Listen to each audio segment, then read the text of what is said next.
네, 안녕하세요. 세상의 모든 보험 정보와 함께하는 아나운서 정민경입니다. 저희 프로그램에서는 보험을 준비하는 과정에서 생기는 작은 고민부터 과도한 보험료로 걱정하시는 분들이 한 분도 계시지 않을 때까지 보험에 대한 고민과 궁금증 함께 풀어보고 있습니다. 저희 프로그램은 유튜브와 카카오TV, 네이버 TV를 통해서 시청 가능하시고요. 유튜브에 MBNTV 검색하시면 실시간 방송으로 참여하실 수 있습니다. 아울러 본 방송은 정보 제공을 위한 방송이며 보험 서비스 및 상품 판매와 중개에는 관여하지 않습니다. 그럼 저희 프로그램 본격적으로 시작을 해볼 텐데요. 오늘은 세 분의 전문가님들과 함께합니다. 전문가님들 어서 오세요. 안녕하세요. 시청자 여러분 안녕하세요. 보험을 쉽게 알려드릴 권주영 전문가입니다. 안녕하세요. 보상의 진심인 보험 전문가 김신실입니다. 안녕하세요. 올바른 보험을 알려드릴 전지윤 전문가입니다. 네, 이렇게 세 분의 전문가님들과 인사부터 나눠봤습니다. 그러면 이번에 칭찬받을 보험은 어떤 보험인지 화면으로 만나보시죠.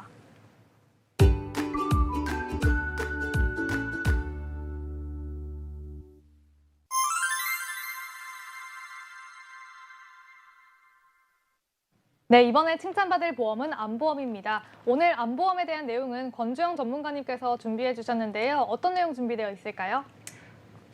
네, 안녕하세요. 오늘 제가 알려드릴 정보는 암보험입니다. 암은 입이 3개에 달린 괴물이라고 했습니다. 각각의 고통의 출구, 그리고 돈의 출구, 그리고 죽음의 입구라고 비유하는데요. 예전이나 지금이나 암은 여전히 무서운 질병입니다. 하지만 대부분 부작용이 적고 치료 기간이 짧은 고액의 치료일 경우 여전히 치료비가 부담되는 건 사실인데요. 그래서 실손의료비 못지않게 많이 가입하시는 게 암보험인데 앵커님도 암보험 가입돼 있으시죠? 네, 저도 현재 암보험은 가입을 해둔 상태입니다. 네, 이렇게 많은 분들이 암보험을 가입했을 만큼 평균적으로 남성은 5명 중 2명이, 여성은 3명 중에 1명이 걸린다고 합니다. 10명 중에 3명 이상이 암에 걸린 만큼 실제로 많은 분들이 암을 경험하는데요. 특히 갑상선암 또는 제자리암 같이 조기 발견으로 인한 유사암 비중이 증가하고 있어요. 실제로 저도 2년 전 건강검진을 통해서 갑상선 결절이 발견이 되는데요. 실제로 크기가 조금 커서 네. 바늘 세층 검사라는 조직 검사를 통해서 실제로 이제 검진을 했었는데요. 다행히 암은 아니었지만 실제로 이게 크기가 조금 컸거나 모양이 좀 달랐다면 암일 가능성이 있어서 더 이상 암은 남의 얘기가 아닌 것 같아요. 그러면 앵커님께서도 혹시 매년 건강검진 받으시나요? 저는 사실 아직 건강검진은 한 번도 받아보지 않아서 이제 좀 받아볼 나이가 됐다라는 생각은 하고 있습니다. 네, 얼른 받아보시기 바랍니다. 특히 최근 통계에 의하면 암 발병률이 매년 증가하고 있는데요. 특히 20, 30대 발병률이 증가하고 있어요. 실제로 주변에 보시면 저는 암에 안 걸릴 것 같아요. 또는 실제로 암에 진단 받으신 분들도 제가 암에 걸릴 줄 몰랐다고 얘기를 하세요. 그럼 앵커님, 암은 발병하는 질병일까요? 발견하는 질병일까요? 보통 암은 좀 발병을 했다라고 표현을 하지 않나요? 그렇게 생각하시는 분들이 많으신데요. 암은 발견하는 질병입니다. 대부분 1년에서 2년에 한 번씩 지역 또는 직장에서 건강검진을 하시는데 실제로 이렇게 검진이 활성화되다 보니까 조기에 발견되는 경우가 높아졌어요. 그렇게 암은 발병률이 높다기보다는 사실 조기 발견하는 표현이 좀 더 정확한 것 같아요. 대신에 조기 발견하는 만큼 좋은 점들이 많은데요. 조기 발견하다 보니까 유사암 또는 작은 암일 때 발견할 가능성이 높고 실제로 생존율이 높아졌어요. 네, 그렇습니다. 전문가님께서 암 발병률이 높아지고 있다라고 했지만 생존율 역시 높아지고 있기 때문에 그 부분은 좀 다행이라는 생각이 듭니다. 그러면 암은 좀 발견을 잘 한다라고 하셨는데 좀 암은 어떤 식으로 좀 걸리게 되는 걸까요? 네, 암은 실질적으로 걸리는 부분이 다양한 원인이 있는데 실제로 이렇게 암에 걸리더라도 치료를 잘하는 이유는 발견을 빨리 하잖아요. 그러면 암에 대해서 제가 먼저 잠깐 설명드리자면 네. 암은 크게 일반암과 유사암으로 나뉘어지는데요. 실제로 이렇게 유사암이랑 일반암에 나뉘어지는 기준을 혹시 앵커님 아시나요? 유사암은 좀 일반암처럼 좀 중대한 암이라기보다 암과 비슷한 좀 성질을 가지고 있어서 좀 유사암이다라고 표현을 하지 않을까요? 네, 맞습니다. 암은 크게 진행되기 전에 우리가 작은 암, 이런 것들이 이제 소외감이라고 또는 제자리암 이런 것들 유사암이라고 하는데요. 가만히 그 자리에만 있다 보니까 제자리암 이런 것들이 이제 유사암인데 실제로 보험사들 보면 보험사마다 기준은 좀 다를 수 있지만 기타 피부암, 갑상선 암, 그 다음에 피부 제자리암, 경계성 종양등이 있고 일부 회사에서는 대장 전막내암도 유사암에 포함시키고 있어요. 네. 그래서 그걸 빼고 나머지에 대한 것들을 우리가 일반암이라고 부르는데요. 사진과 같이 보시면 암은 0기부터 4기까지 분류가 됩니다. 이렇게 모든 암의 시작은 제자리암부터 시작되는데요.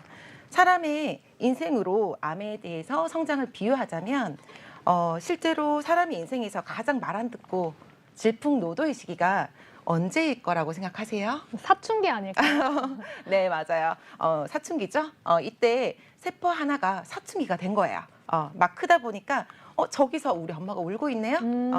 나 더 이상 이제 나쁘게 안 클래. 이대로 멈출래 하는 게 바로 우리가 알고 있는 양성 종양이라고 합니다. 네. 그런데 이때 나 계속 나쁘게 자랄래. 이런 것들은 악성 종양이라고 하죠. 그래서 첫 시작은 양성과 악성이 동시에 진행되게 됩니다. 병원에 가서 건강검진 받으시다 보면 혹 같은 게 보이게 되는데요. 주기적으로 이렇게 혹 같은 게 보이면 검사를 하는데 중간에 갑자기 모양이 커진다던가 또는 모양이 안 좋아지면 실제로 조직 검사를 추가적으로 하게 됩니다. 이렇게 대부분 건강검진으로 인해서 조기 발견이 되다 보니 일반암이 진행되기 전에 유사암일 발견이 확실히 높죠. 그래서 실제로 작년에 보험사에서도 이것 때문에 큰 이슈가 있었어요. 보험사에서 큰 이슈가 있었다. 좀 구체적으로 어떠한 이슈가 있었을까요? 네, 실제로 유사암 비중이 높다 보니까 보험사에서도 암의 한도를 일반암 비율과 다르게 가입이 가능했었어요. 하지만 2022년 10월 달에 금강원의 지침 사항으로 현재는 유사암 진단비가 일반암의 20%만 가입이 가능해졌어요. 하지만 유사암이 없다고 하더라도 또는 적다고 하더라도 낙담하지 않으셔도 되는 게 실제로 유사암 수술비 특약이라든지 항암 약물 치료 특약으로 부족한 유사암 진단비를 보완하실 수 있어요.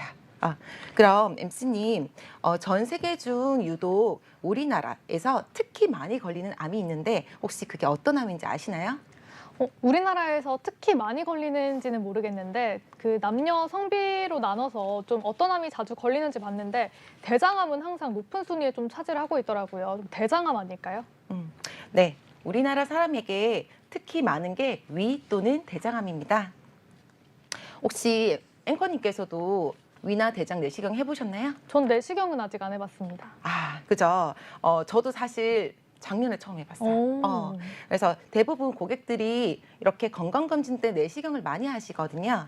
그런데 이 검사를 통해서 만약에 대장에 용종이나 선종이 나왔다면 꼭 확인해 보시는 게 좋아요.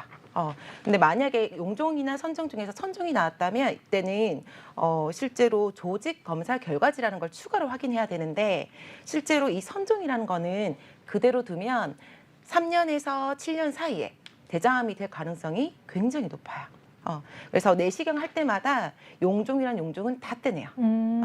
그래서 지금은 운이 좋아서 용종 또는 선종일 때 떼어내지만 그걸 놓치는 순간 일반암인 대장암이 되거든요. 네. 그래서 얼마 전에 실제로 제 고객도 며칠 전에 전화가 왔는데 건강검진을 통해서 선종이 발견됐다 하더라고요. 그래서 계속 들어보니 실제로 이제 이 얘기를 하기 전에 이 얘기부터 제가 드릴게요.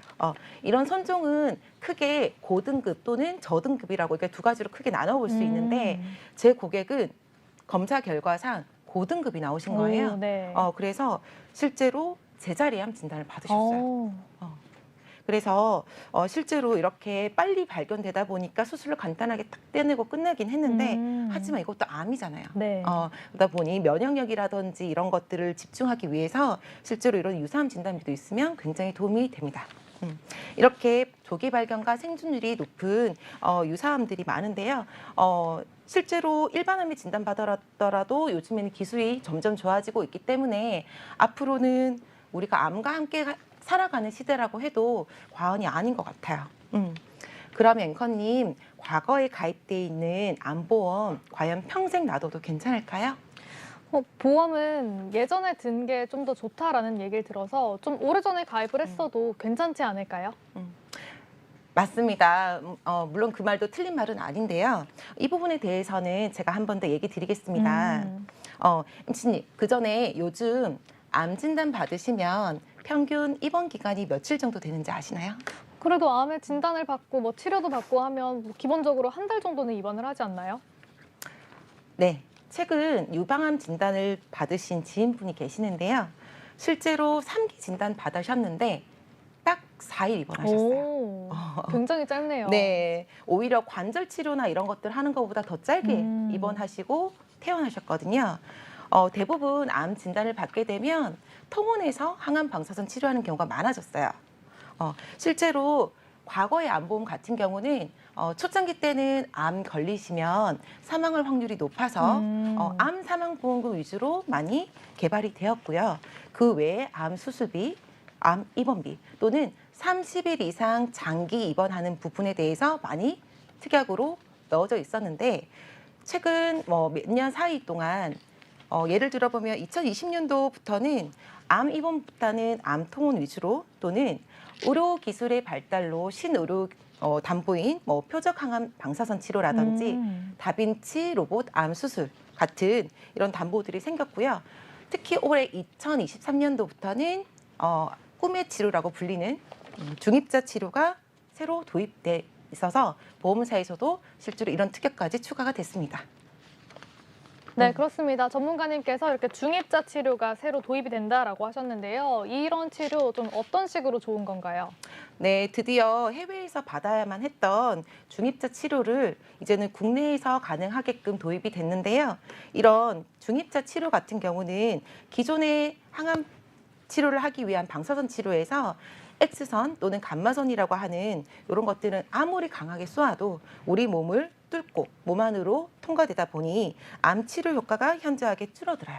하지만 중입자 치료는 이런 치료보다 12배 정도 더 뛰어나고 네. 그리고 기존의 부작용이라든지 이런 것들보다 조금 더 최소화해서 좀 더 암세포 치료를 좀 정밀하게 하다 보니 치료가 잘 되지 않았던 암도 가능하게끔 지금 만들어져 있어요. 네, 사실 문제는 비용이죠. 아직 정확하게 결정된 건 아니지만 보통 해외에서 치료를 했을 때 1억에서 많게는 2억까지 들었다는 거를 감안했을 때 만약에 국내에서 이걸 진행하게 되면 이거에 한 반 정도 되지 않을까 예상을 하고 있습니다. 네, 그런데 아무래도 우리나라에는 그 암 치료를 돕기 위한 그런 산정 특례 제도가 있잖아요. 그런 제도를 이용하면 좀 저렴하게 좀 치료를 받을 수 있지 않을까요? 네, 맞습니다. 암 환자로 등록이 되면 국가에서 산정 특례라고 해서 급여 치료비 부분에 대해서 국가에서 95% 내주고 내 주머니에서 5% 정도 나갑니다. 이렇게 제도에 도움 받는 건 급여 부분만 해당됩니다. 사실 통증과 생존율이 높은 최신 기술일수록 비급여로 진행되기 때문에 본인 부담금이 굉장히 높아져요. 네. 예를 들어보면 항암제 종류 중 표적 항암제 비용입니다. 암 종류에 따라서 비용도 치료 개월 수도 다르지만 이렇게 표를 보시게 됐을 때 폐암 같은 경우 한 달 치료비가 약 700만 원 정도 되는데요. 실제로 총 비용으로 본다면 약 7천만 원 정도 돼요. 네. 이보다 더 좋은 치료도 있는데요.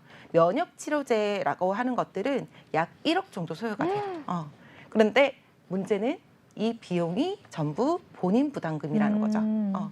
그래서 실제로 수술비를 준비하는 것처럼 이런 항암 방사선 치료도 든든하게 준비를 해놓으신다면 치료에 있어서 부담감은 훨씬 줄어들 거예요. 네, 그렇습니다. 이렇게 좀 수술비랑 항암 약물에 대한 특약도 좀 준비를 반드시 해야겠네요. 그런데 이런 쪽으로 준비를 하게 되면 사실 진단비는 그렇게 크게 필요하지 않을 것 같은데 진단비도 꼭 좀 높게 설정을 해야 되나요? 네. 사진을 보시면 1인에서 4인 기준으로 인당 과구별 최저 생계 비용입니다. 평균적으로 살아가면서 최소한 필요 비용을 통계를 이렇게 내놓는 건데요.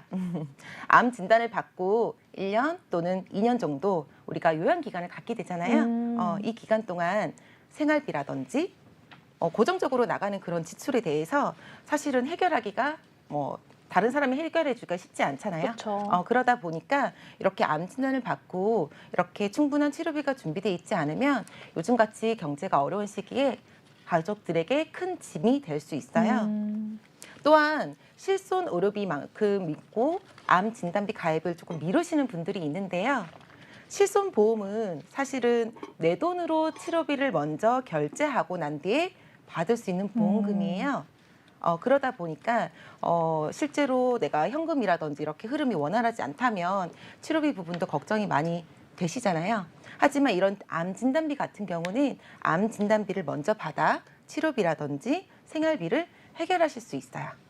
이외에도 교통비라든지 또는 숙박비라든지 이런 부가적인 비용도 많이 들어갈 수 있기 때문에 이 비용도 진단비로 해결할 수 있습니다. 네, 그렇습니다. 전문가님 말씀대로라면 이 진단비도 좀 넉넉하게 잘 준비를 해두는 게 필요할 것 같습니다. 오늘 권주영 전문가님께서 암보험에 대해서 말씀을 해주셨는데요. 좀 간략하게 정리를 해주실 수 있을까요? 네, 시청자 여러분, 앞서 말씀드린 것처럼 주변에 조기 발견이 많아 암 발병률이 점점 높아지고 있는데요. 이렇게 암은 누구에게도 생길 수 있는 질병입니다. 그로 반해 암 치료는 점점 좋아지고 있죠. 하지만 이런 좋은 치료에는 고액의 비용이 들어가기 마련인데요. 진단비로 치료에 집중할 수 있도록 암 생활비를 해결하시고 산정 특례를 받지 못하는 비급여 치료비는 암 수술비나 이런 항암 방사선 치료 같은 특약으로 인해서 같이 준비를 하시게 되면 좀 더 높은 비용에 대한 부담감을 벗어날 수 있어요. 무엇보다 보험 가입 시 개인 상황이 다 다르기 때문에 거기에 맞춰서 가입하시는 게 중요한데요. 암보험은 있는데 과연 내 진단비는 충분한지 그리고 신의료기술에 대한 담보가 충분한지 특약을 꼭 확인해 보시길 바랍니다. 현재 이 방송을 시청하시는 시청자분들이라면 꼭 잊지 말고 점검하시길 바랍니다. 감사합니다. 네, 이렇게 권주영 전문가님과 암보험에 대해서 자세하게 얘기를 나눠봤고요. 또 이어서 칭찬받을 보험은 어떤 보험인지 화면으로 만나보시죠.